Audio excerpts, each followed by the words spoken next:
I'm Eric Loy, and welcome to Eric Loy Interviews.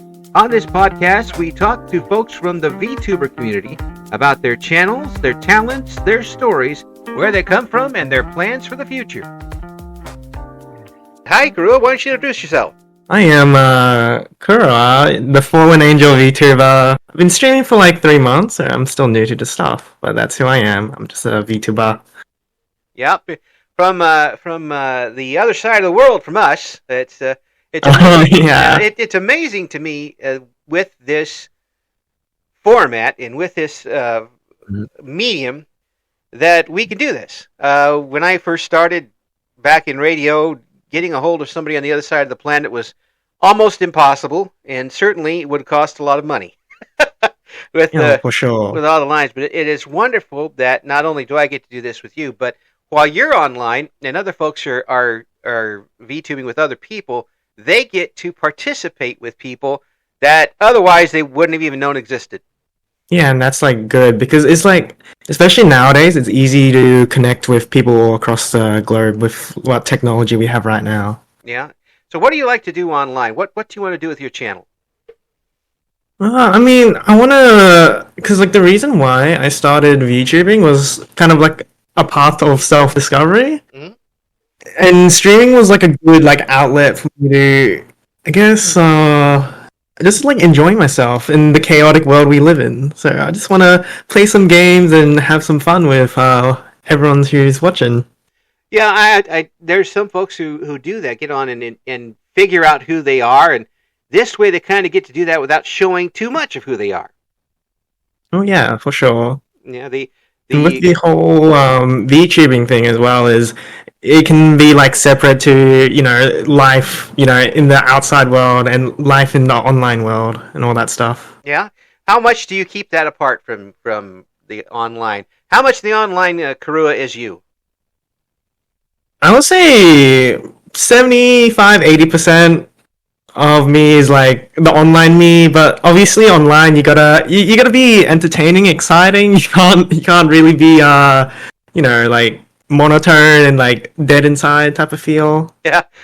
You don't want to do that. You're still entertaining. You're still out in front of people, and I think that's for a lot of folks who aren't used to that. It's very courageous to go out and do that when your potential audience is the planet, basically. I think it's for folks who take that first step out there. So was that what you wanted to do when you first started VTubing, is get out and show people what you got? Oh yeah, like it's also like I feel like streaming is also like a good outlet to like get over your fear of like just like speaking in general, because I know many other like streamers who got over like social anxiety just by streaming in front of the camera. Oh yeah, I mean it does make a big difference. I was in radio for a long time, and there were people who could get out in front of thousands of people and speak, but you put a microphone in front of them in a studio, and they just freeze up. It's amazing to see the difference in that. If I got out in front of a lot of people, I would freeze up. I don't like talking in front of a lot of people, but get me a microphone in a little booth, and I'm perfectly fine. And you kind of get to do that too. You get to have that with your model, a little bit of barrier between yourself and who you're talking to. Oh yeah, of course, and it's important that like talking to a bunch of people is very much a different environment to just talking to a microphone with everyone watching. Yeah, that last little bit with everyone watching. Does that kind of get to you every once in a while? Do you realize that there's a lot of people I don't know that are watching what I'm doing? I mean, like, yeah. I guess it's also like a good thing because like if people don't like know who you are, you won't like feel like judged or anything. So for me at least, it's like it's very much easier to talk, on a microphone in front of how many ever people show up. Yeah. And really, it's what I've always thought about with a microphone is you're one-on-one with whoever the one person is you're talking to. And everybody else is kind of sitting in. But with the way that VTubers do this, you're almost putting on a show in some instances. If you're doing If you're Mhm. playing a game with someone else online, you have to be entertaining to them as well as yourself. Is that the case for you? Oh yeah, often that's like very very important in like the whole VTubing thing is you gotta balance your attention between obviously your audience while maybe whoever, let's say your co-partner, you gotta balance their attention to make sure both sides are entertaining. You bring up a co-partner. Do you rather have a collaboration going, or do you like being on your own? I'm indifferent, but the I will say is that collaboration it is very it even though it's easier nowadays, it's still like kind of difficult because obviously time zones matter, for example. Right. So there's obviously solo is probably what I prefer at the moment. Yeah. Yeah. If you're doing a time zone thing with somebody on the other side of the planet, you've got to align that, and you've got to figure out when their sleeping time is and when your sleeping time is. It could be all over the place. Luckily, I don't sleep, so I can talk with people all the time. It drives the wife insane, but I've already done that. So, the with you're able to collaborate. Have you come up with a group of friends who are your regular collaborators when you do collaborate? Well, all you need to really do is, especially like nowadays, like social media is a very good like place to do networking just generally. Right. So it's easy to find collaboration partners in that sense. Are there a group of people that you would normally kind of hang out with and are regular collaborators? I have like my like fair share of groups that I like to hang around. Yeah. What type of games would you go on for collaboration? Are you jumping on the bandwagon with Lethal Company and that type of thing, or what type of games? Honestly, as long as it's like Lethal Company, like Among Us, for example, those types of games, Right. any games that can accommodate more people is obviously good collab games. Well, it certainly is So, chaotic. yeah, they do get chaotic. Yeah. It's pretty. I know that there are some that will do random uh, games like that with random people, and I don't know if I was in you folks' shoes, that I could do something like that because I would like to know a little bit about who I'm on with. Oh yeah, and that's always a challenge because like especially with the online presence, it's very hard to tell like how people behave in certain situations. Right. So maybe some people are, maybe not as nice, or maybe they are very nice to you. Yeah. And especially if you're just kind of if people have found that out while playing their games at home, watching their kids play games at home, and get into toxic environments, and everything can be toxic if you allow it. Have you run into any of that yet during your VTuber career? Yeah, I mean, of course there'll be like that fair share amount of like toxicity and maybe a little bit of hate, but for the most part, this is what I would suggest is to also other streamers is just to just ignore them. It's not worth spending time on people that really hate you, so just ignore the haters. Yeah, and frankly, a lot of them are just there to they don't even know who you are. they're Yeah, exactly. they're just there to cause chaos and promote themselves in there, and that's got to be a little disheartening when that happens. You see somebody come in and kind of try to take over things in your chat. Oh yeah, of course. Well, and it's just the way you handle that situation kind of allows you to go to that next level because not only are you kind of policing what's going on, you're policing for everybody else because no one else in that channel wants to deal with it either. No one in the chat wants to. Mhm. Have you been able to come up with a good following, good hardcore following so far?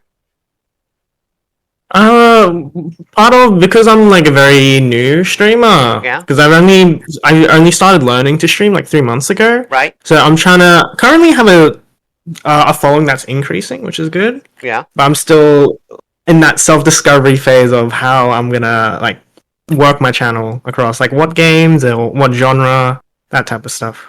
Are you sticking with what you liked before you started VTubing? In terms of like games, for example, and Right. content. Right. Wait, can you repeat that? Yeah. In terms of games, something that you already enjoyed before you started VTubing? Oh yeah, like the games that I would stream has to be games that I have to enjoy. Mm. Otherwise, it's obvious to the audience that you just don't enjoy the game. So it is very important for when you're streaming, you got to play games that you actually like.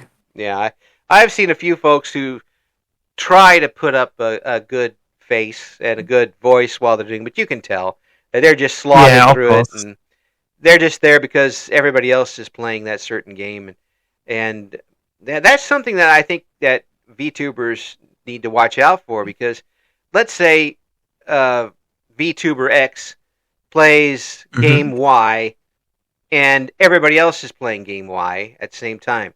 Well, folks aren't necessarily tuning in to watch game Y, they're watching you. And they can watch game Y on 25, 30 other people, but they're tuning in to watch you and they're coming back to be with your channel and stick with you for a while. Have you seen other VTubers do that sort of thing? Yeah, like one thing currently is that I'm playing a bunch of Valorant, which is a very like saturated category. Yeah. So that's like a very good example of how you got to be like the focus of the audience's attention. Like they're there for you.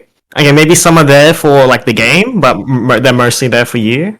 Hmm. So you have to you have to be entertaining, of course. It can be a tough blow to the ego sometimes if the numbers don't show up right away. Do you watch your numbers? I know some folks who get started say, "I'm not watching the numbers. I'm not watching it." But come on, you're watching a little bit, aren't you? Yeah, I mean, like, I'm not gonna go out here and say like I don't watch the numbers, but I just like set the numbers off, and then maybe like 2 hours in, I have a quick glance at it just to see like how the stream's going. But I don't. I try not to think too much of the numbers, especially when you're like starting out, Hmm. because numbers really affect your mental. So it's very important to not think about it. So you can work on just being a good streamer and being funny and entertaining. Yeah, because you're still out there. I mean, you're still learning your Of course. craft when you get started. Are you putting up things on YouTube as well, or have you gotten to that level yet? I'm in the process of learning the skills of editing because editing is like a very like arduous skill to learn. I'm navigating my way through that, and hopefully one day I can post.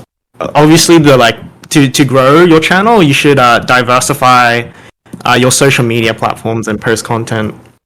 Yeah, it does get you more and more visibility, and the more times your name is out there, and the more times that that any chance they have to see you, whether it's live or whether it's on recording, is an opportunity to hook them in. It's That's going to be something I think VTubers you're going to see some folks come on and try to teach marketing and how to get people into hook them in and keep them there. But right now, I just enjoy folks who are who are just being themselves online and enjoying themselves. That sounds like what you're doing right now. Yeah, of course. You gotta be yourself because if you're playing a character, like you cannot keep maintaining it like after stream. So it's very important to just be yourself and Yeah, just be original. it's easier that way. it, Mhm. it, Yeah, of to, course. to do that, and some folks go through a lot of different hoops to go on and escape what they're coming from. It sounds like to me that's not exactly what you're doing here. It sounds like to me, from what you said, it's more of a way to explore yourself rather than escape from any situations. I mean, like streaming is kind of a form of escapism because obviously, real world is very chaotic and full of responsibility. So it's always good to have an avenue to like, just be yourself and just take a break from the world. Yeah, and that's what you're doing for your audience as well. I mean, we're Oh, as cool, yeah. yeah, we're tuning in to sit to get a break, and we want to be a part of what you're doing. When we'll turn you on and sit with you for an hour and a half or so while you're playing a game, and maybe in the background, maybe we're in there trying to root you on in the chat. But it's always something you have to have in the back of your mind, I imagine. Oh yeah, of course. Like as much as like yeah, as for me streaming, is like a relaxing thing to do. To take a break from the world. The same as like all the people watching as well. Because yeah, the Yeah. real world is sometimes difficult. Oh yeah. And you're not even old yet. Wait till you get there. Yeah, I'm not. I'm not. I can tell you, it doesn't always get easier. That's for sure. But Hmm. I am really glad that folks do have this outlet now, and folks across the world are able to get together. I mean, you could be, I know where you're at in Australia, um, you could be talking with somebody online in Europe. I mean, that's literally the other side of the planet. I mean, and you could be entertaining Hmm. somebody there. You could have somebody who comes in every stream from that part of the world. If you didn't have this sort of a medium, how would you ever contact that person? Oh yeah, of course. Like yeah, and as I said before, like it's so much easier to connect with people all across the globe nowadays compared to like back then. Yeah. Well, back then we had to wake up people and plug in phones and use dial. Just it's so much easier now, all the way around, Hmm. and much easier on your phone bill too. The what games are you currently on right now when you're on the VTubing? I'm realizing that it's very important to just like concise the type of games you play because if you diversify too much, some people are there for the game you're playing rather than you. Uh-huh. So I've started just mainly just playing Valorant on stream as trying to grab people, trying to grab a following through me as well as for the game. And then eventually, when let's say, maybe I hit like a decent sized following, I can transition over to different games. Hmm. Yeah, you some folks take a shotgun approach and stream a lot of times a week, and they'll have a shooter game first, and they'll have I don't know Stardew Valley the next day, and then they're back and forth. I don't know if that's easy to get some sort of day to day following that way. Yeah, I would say that it's not the best strategy if your objective is to grow a following because even if you're diversifying games, you should stick with games in a similar genre Hmm. because some people will only look at you for certain games. So yeah, it's harder to just grow. Yeah, and when you get started, you don't want to put too many obstacles in your own way. There's plenty to find. Mm-hmm. There's plenty to find on your own without building some. But one of them, unfortunately, and yeah, I get the feeling that the internet is a lot tougher in Australia to use than in a lot of other countries. Am I underscoring that point, or is that true? I mean, generally, even though like Australia invented the internet, it's just like the quality is just not as good as other countries. That's Yeah, the main like difference. yeah. I see a lot of folks, and VTubing is big in Australia. I mean, I see a lot of folks VTubing from Australia, but then I see that they're having trouble keeping their streams online because something goes down. If someone could come in and just give Australia good, decent internet, they'd make a lot of money. Oh yeah, of course. It's just amazing to me. Do you find that frustrating? Has that gotten to you yet? I mean, like it's not frustrating because obviously different parts of the world have like their pros and cons, and unfortunately, one of the cons in Australia is you just have bad internet. So Yeah, just kind of just deal with it. yeah. There's a lot of. I tell you, along with Kurua, there are a lot of folks who are very talented on the VTube in the VTube community that are from Australia. So if you do get a chance, especially in the early morning hours in the U.S. time, uh, make sure and give them a chance because they've really there are a lot of folks who really do a great job, and Kuru is one of them. Uh, what do you want to do next for your channel? What is the next big goal? Big goal right now is just to just post, like those YouTube shorts, maybe some short form videos onto like the different social platforms, because that's a very big step into just fleshing out your following, grabbing more people to watch your stuff. Yeah, and from there it's onward and upward. It's always you combine that with networking, and you combine that with knowing the right people, and then you get to start moving. But Yeah. right now you're enjoying yourself, I hope, and building them from scratch and building a good foundation for your channel. Oh yeah, of course, and it's also important to just be like improving, like just marginally, just a bit by bit. Every stream or even like every week. You gotta refine your content because obviously there's at the end of the day, VTubing is also a competitive like area too. There's like many VTubers, and you gotta just be up your game. Have good quality and all that stuff Yeah, to keep up and get a following. yeah, and improving the equipment too, and all of those types of things.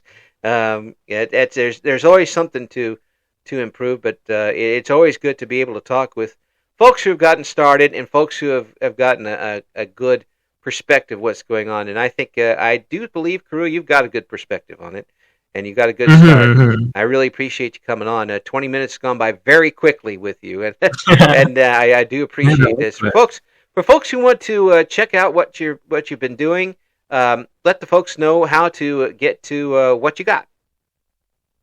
Well, currently I'm gonna post socials soon, but for the most part, you can find me on Twitch, twitch.tv/KuraVT, and yeah, that's where I post. I play games on there, post my streams up there too, and yeah, I just have a good time every 5 p.m. AEST currently.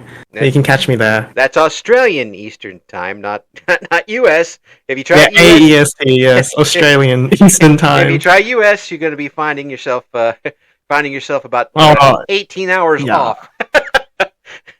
But I do appreciate it, and it's great to be able to talk with you. And again, thanks for coming on. I know the big things are ahead for you, and we appreciate you coming on the show. Oh, yeah, thank you, Eric, for giving the opportunity for me just to, like speak my thoughts and opinions about this whole VTubing field. Thank you for listening to Eric Loy Interviews. Join us again next time when we talk to another member of the always interesting VTuber community.